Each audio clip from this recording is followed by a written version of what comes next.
ಓಂ ಅತ್ತಾಚರಾಚರ ಗ್ರಹಣಾತ್ ಓಂ ಓಂ ಪ್ರಕರಣಾಚ್ಚ ಓಂ.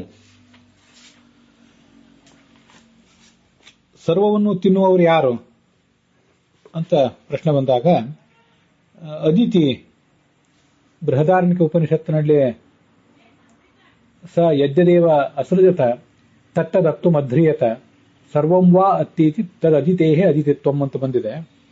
ಸರ್ವಸಂಹಾರಕ ಶ್ರೀಹರಿ ಅಂತ ಹೇಳುವಂಥ ಪ್ರಸಂಗ ಅದು. 3ನೇ ಅಧ್ಯಾಯ ವಾಸ್ತವಿಕವಾಗಿ ಪುಸ್ತಕಗಳಲ್ಲಿ 1ನೇ ಅಧ್ಯಾಯ ಅಂತ ಇರ್ತದೆ. ಆ ಭಗವಂತನೇ ಅದಿತಿ ಅಂತ ಒಬ್ಬಳು ಬೇರೆ ದೇವತೆನೇ ಇದ್ದಾಳೆ, ಅವಳೇ ಅದಿತಿ ಅಂತ ಪೂರ್ವಪಕ್ಷ ಮಾಡಿದ್ರು. ಅದಕ್ಕೆ ಉತ್ತರ ಕೊಟ್ಟಿದ್ರು ಹಿಂದೆ ರಾಘವೇಂದ್ರ ಸ್ವಾಮಿಗಳು ಆ ಭಾಷ್ಯದ ಬೆಳಕಿನಲ್ಲಿ 73ನೇ ಗದ್ಯ ಭಾಗದಲ್ಲಿ ನಾವು ಅದನ್ನು ನೋಡಿದ್ದೇವೆ. ಸರ್ವಸಂಹರ್ತೃತ್ವ 73ನೇ ಗದ್ಯ ಭಾಗದಲ್ಲಿ ಸರ್ವಂ ಅತ್ತೀತ್ಯುಕ್ತ ಅಸಂಕುಚಿತ ಸರ್ವಾತೃತ್ವಂ, ಸರ್ವಂ ಅತ್ತಿ ಅಂತ ಆ ಬೃಹದಾರಣ್ಯಕ ಉಪನಿಷತ್ತು ಹೇಳಿದೆ. ಆದ್ರಿಂದ ಅಲ್ಲಿ ಅತೃತ್ವ ಅನ್ನೋದು ಏನೋ ಕೆಲವೊಂದು ಸ್ವಲ್ಪ ಮಾತ್ರ ತಿನ್ನೋದಂತ ಅರ್ಥ ಅಲ್ಲ, ಎಲ್ಲವನ್ನೂ ತಿನ್ನೋದಂತ ಅರ್ಥ. ಅದು ಯಾರಿಗೆ ಬರಬೇಕು ಅಂದ್ರೆ ಮೃತ್ಯು ನಾಮಕನಾದಂತಹ ಪರಮಾತ್ಮನಿಗೆ ಬರಬೇಕು. ನೈವೇಹ ಕಿಂಚನಾಗ್ರ ಆಸೀತ್ ಮೃತ್ಯುನೇವ ಇದಂ ಆವೃತಮಾಸೀತ್ ಇತ್ಯಾದಿ ವಾಕ್ಯೋಕ್ತ ಲಯ ವರ್ತಿತ್ವ. ಲಯ ಕಾಲದಲ್ಲಿರುವಂಥವನು ಯಾರು ಅದನ್ನ ನಾವು ಪರಿಗಣಿಸ್ಬೇಕು. ಈ ನೈವೇಹ ಕಿಂಚನಾಗ್ರ ಆಸೀತ್ ಮೃತ್ಯುನೇವ ಇದಂ ಆವೃತಮಾಸೀತ್ ಅಂತ ಏನಿದೆಯಲ್ಲ, ಅದು ಇದೇ ಬೃಹದಾರಣ್ಯಕ ಉಪನಿಷತ್ತಿನ ಹಿಂದಿನ ಭಾಗದಲ್ಲಿ ಬಂದಿದೆ. ನಾವೀಗೇನು ಸರ್ವಂ ಅದಿತಿತ್ವಂ ಅಂತ ಬಂದಿದೆಯಲ್ಲ, ಅದಕ್ಕಿಂತ ಮುಂಚೆ ಜಲ ಸೃಷ್ಟಿ, ಜಲವನ್ನು ಪರಮಾತ್ಮ ಸೃಷ್ಟಿಸಿದ ಅಂತ ಹೇಳುವ ಪ್ರಸಂಗದಲ್ಲಿ ಈ ಭಾಗ ಬಂದಿದೆ. ಅಶ್ವಮೇಧ ಬ್ರಾಹ್ಮಣ ಅಂತ ಇದು ನಾವೀಗ ನೋಡ್ತಾ ಇರುವಂತ ಬ್ರಾಹ್ಮಣ, ಆ ಅಶ್ವಮೇಧ ಬ್ರಾಹ್ಮಣದಲ್ಲಿ ಬಂದಿದೆ. ಅದಕ್ಕಿಂತ ಹಿಂದೆ ಅಶ್ವಬ್ರಾಹ್ಮಣ ಅದು ಬಂದಿದೆ. ಅಶ್ವಮೇಧ ಬ್ರಾಹ್ಮಣದ ಆರಂಭದ ಭಾಗದಲ್ಲಿ ಈ ಸಂಗತಿ ಬಂದಿದೆ. ಅಶ್ವಮೇಧ ಬ್ರಾಹ್ಮಣದಲ್ಲಿ ಇವೆರಡೂ ಬಂದಿರೋದು. ಈ ಅದಿತಿ ಆದ್ರಿಂದ, ಇನ್ನು ಅದಿತಿ ಯಾಕೆಂದ್ರೆ ಅತ್ರ ಆದ್ರಿಂದ ಅಂತ. ಅದರ ಆರಂಭದಲ್ಲಿ ಮೃತ್ಯುನಾಯೇವ ಇದಂ ಆವೃತಮಾಸೀತ್ ನೈವೇಹ ಕಿಂಚನ ಆಗ್ರ ಆಸೀತ್ ಅಂತ. ಸೃಷ್ಟಿಗಿಂತ ಮೊದಲು ಪ್ರಳಯ ಕಾಲದಲ್ಲಿ ಬೇರೆ ಯಾವುದೂ ಇರಲಿಲ್ಲ. ಮೃತ್ಯುನಾಯೇವ ಇದಂ ಆವೃತಮಾಸೀತ್, ಮೃತ್ಯುವಿನಿಂದಲೇ ಇದೆಲ್ಲವೂ ಕೂಡ ಆವರಿಸಲ್ಪಟ್ಟಿತ್ತು ಅಂತ. ಹೀಗೆ ಅಲ್ಲಿ ಮೃತ್ಯು ಅಂದ್ರೆ ಮೃತ್ಯು ಶಬ್ದವಾಚ್ಯನಾದಂಥ ಪರಮಾತ್ಮ ಅಂತ ಅದಕ್ಕೆ ಅರ್ಥ ಇದೆ. ಅದನ್ನು ರಾಘವೇಂದ್ರ ಸ್ವಾಮಿಗಳು ಈ 73ನೇ ಗದ್ಯ ಭಾಗದಲ್ಲಿ ತಗೊಂಡಿದ್ದಾರೆ. ಮೃತ್ಯು ಅಂದ್ರೆ ನರಸಿಂಹ ಅಂತ ನಾವು ಅದನ್ನ ಅರ್ಥೈಸ್ಕೋಬೇಕು.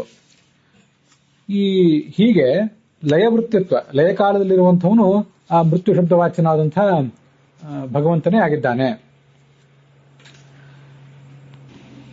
ಆದ್ರಿಂದ ಲಯಕಾಲದಲ್ಲಿ ವೃತ್ತಿಯಾದವನು ಮತ್ತು ಎಲ್ಲವನ್ನೂ ತಿನ್ನುವವನು ಅಂದ್ರೆ ಈ ಭಗವಂತನೇ ಆಗಬೇಕು.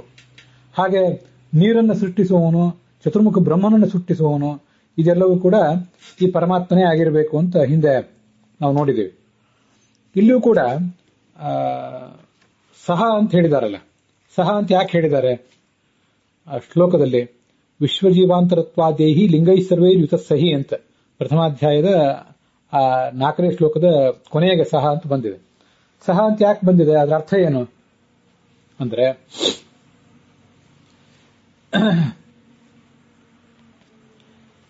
ಅತ್ರಾಪಿ ವಿಷ್ಣು ರೀತಿ ವರ್ತಮಾನೆ, ಹಿಂದೆ ವಿಷ್ಣು ಅಂತ ಬಂದಿದೆ. ಉಚ್ಯತೆ ವಿಷ್ಣುರೇವೈಕಃ ಸರ್ವೈ ಸರ್ವಗುಣತ್ವತಃ ಅಂತ ಬಂದಿದೆ. ಅಷ್ಟು ಬಂದೂ ಕೂಡ ಮತ್ತೆ ಸಹ ಅಂತ ಯಾಕೆ ಬಂದಿದೆ ಅಂತ ಪ್ರಶ್ನೆ ಮಾಡಿದರೆ, ಪ್ರಾಗುಕ್ತೇನ ಐಕ್ಯ ದ್ಯೋತನಾಯ, ಹಿಂದಿನ ಭಾಗಗಳಲ್ಲಿ ವರ್ಣಿಸಲ್ಪಟ್ಟಂತಹ ಪರಮಾತ್ಮನು ಈಗ ಸರ್ವಾತ್ಮ ಎಂಬುದಾಗಿ ವರ್ಣಿಸಲ್ಪಟ್ಟಂತಹ ಪರಮಾತ್ಮನು ಇಬ್ರು ಒಂದೇ ಆಗಿದ್ದಾರೆ ಅನ್ನೋದನ್ನ ತಿಳಿಸಲಿಕ್ಕೋಸ್ಕರ ಸಹ ಅಂತ ಪ್ರಯೋಗ ಮಾಡಿದ್ದಾರೆ. ಮತ್ತೆ ಇನ್ನೂ ಒಂದು ವ್ಯಾಖ್ಯಾನವನ್ನು ಮಾಡಬಹುದು. ಸ ತಯಾ ವಾಚ ತೇನ ಆತ್ಮನ ಇತ್ಯಾದೌ ಪ್ರಥಮಾಂತ ತತ್ಶಬ್ದೋಕ್ತಃ ಪ್ರಕೃತ ಮೃತ್ಯುರೇವ ಅತ್ತ ನಿರ್ಣಯ ಶ್ರುತೌ ಉಚ್ಯತೆ ಇತಿ ದ್ಯೋತನಾಯ ವಾ ಇತಿ.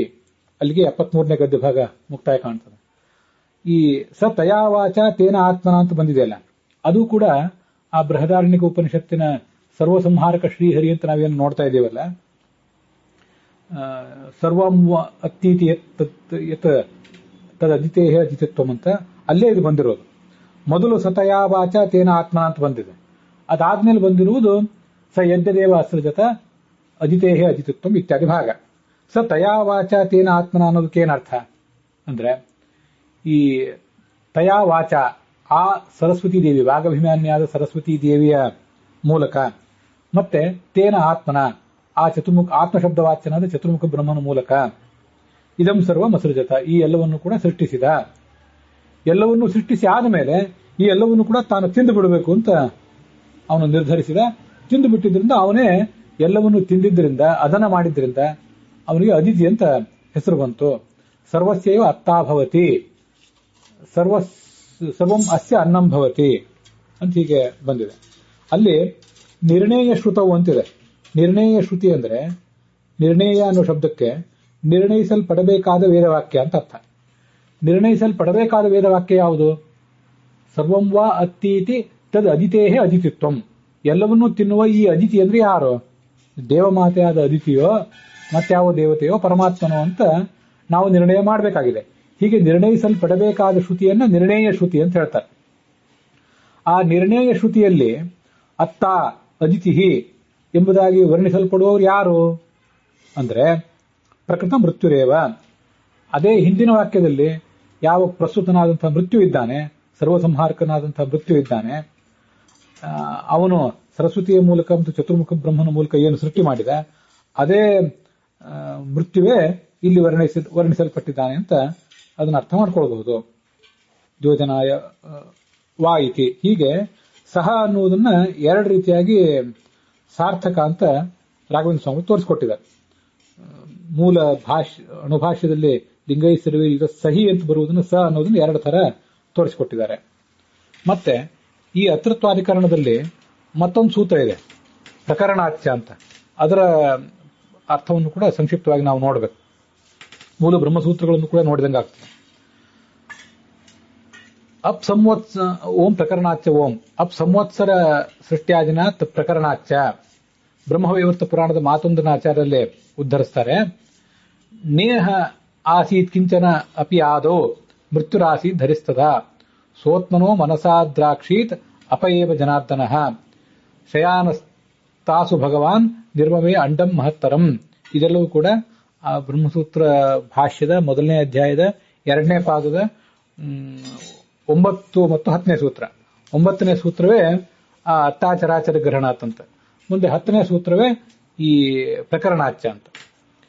ಅದು ಈ ಬ್ರಹ್ಮವೈವರ್ತ ಪುರಾಣ ಅಂತ ಅನ್ನೋದು ಇತಿಹಾಸ ಪುರಾಣಾಭ್ಯಾಂ ವೇದಂ ಸಮೂಪ ಬ್ರಹ್ಮಯೇತ್ ಅಂತ ಹೇಳಿದಂತೆ,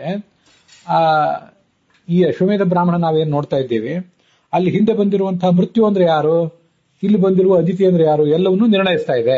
ಅದೇ ಪ್ರಕರಣ. ಆ ಪ್ರಕರಣವನ್ನು ಸರಿಯಾಗಿ ಗಮನಿಸಿದ್ರೆ ಗೊತ್ತಾಗ್ತದೆ ಅಂತ ಅರ್ಥ.